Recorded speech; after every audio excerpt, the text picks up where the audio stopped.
This was one of my most anticipated films of the year because I was really excited to watch this last year. But because of that strike, and rightfully so, you writers, go get your bread. This was pushed forward or pushed back 6 months. And in the era of streaming, at least this film still got that theatrical release, even though it was dumped on Disney Plus or Hulu under a month. But it's still nice to see films like this get their chance to be shown on the big screen. I watched it initially in the cinema, but I'm happy that I could watch it on streaming now because I get to watch it again and I can properly do a review for it, because I feel like that my first viewing wasn't enough. I think I needed to watch this twice. But if I haven't mentioned, I love this film. And what makes it for me is the performances.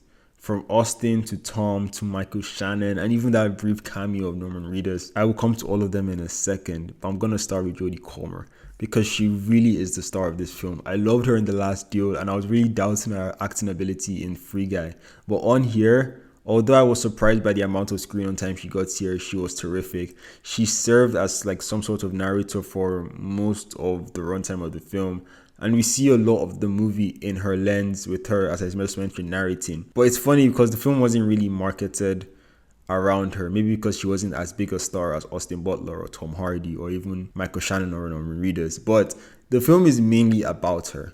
And I was not disappointed because she's really tearing it up in this role. Everyone's doing a funny voice and hers was one of the more bearable ones for me. And also just the way we see her relationship with Austin's character and how she really was not a major fan of this club, but she was just involved because of him, paired with the back and forth with her and Tom for, let me say, the right to have Austin, and just the distaste she grew to have with the club because like it was taking Austin away from her and she was basically losing her and she just kept feeling less and less safe.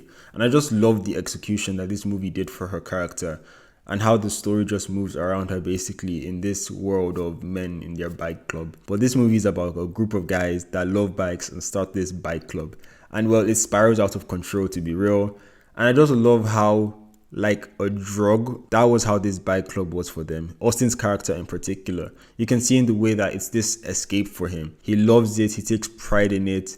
And in the early days, like him not taking off his colors at the start, and that resulting to him almost losing his leg. And we see this, let me say, stoic character break that aura he has created, and he's like going through that pain because he doesn't want to lose that leg. Not because he'll be like an amputee or whatever. He doesn't want to go through that because he feels that he will not be able to be part of that group again. I just love that. And I find it funny how the entire thing even just starts with Tom's character, just seeing Marlon Brando on TV. I think I was watching that film, The Wild One, and it starts this bike club, and where it just starts with a group of friends talking about bike stuffs, drinking a beer, just chilling, and it begins to spread out across the country. And for good merit though, we see like Norman Reedus' character come later in the movie from California, and them just seeing someone come all the way from that far out and being surprised that, oh, this is how somebody that is in California that's in this bike group looks like. And them just hanging out with, like, it's just the boys hanging out. It was just a pleasant time to bond with them.